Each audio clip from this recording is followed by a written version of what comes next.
આ બધા ભોજનના નિયમો છે અને આ બિલકુલ સત્ય નિયમ છે.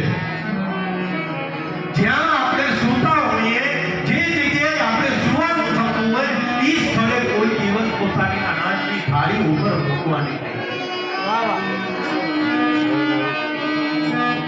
અને ત્યારબાદ અંતિમ કહેવામાં આવે છે કે પહેલા ભગવાનને ભોગ લગાડીને પછી ભોજન કરવું.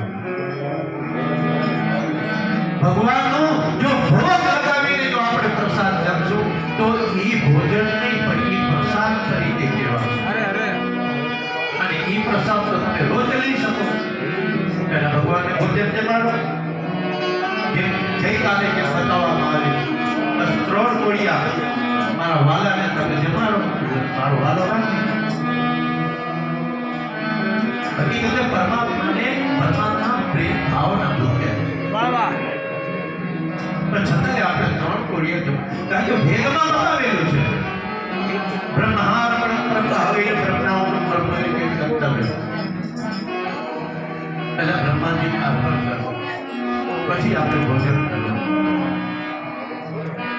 તો જે કંઈ પણ શોભે છે એ નિયમમાં શોભે છે. પરમાત્મા કહે છે બધું નિયમમાં શોભે છે. બાકી તું ત્યારે બ્રહ્માસ્ત્ર કાઢીને જો આ દુસ્સાહસ કરી નાખત તો એ તારા ઉપર દોષ લાગુ પડે, તારા ઉપર અને બ્રહ્મ હત્યાનો દોષ લાગુ પડે. તો તું ચિંતા ન કર, તારું સમાધાન થઈ જશે અને તારા ઉપર બ્રહ્મ હત્યાનો દોષ પણ નહીં લાગે. જ્યારે રાત્રિનો સમય આવે છે અને ત્યારે પ્રભુ પરમાત્મા અને અર્જુન બંને જણા જાય છે અને આ બાજુ અસ્વસ્થમાં સુતેલી પરિસ્થિતિમાં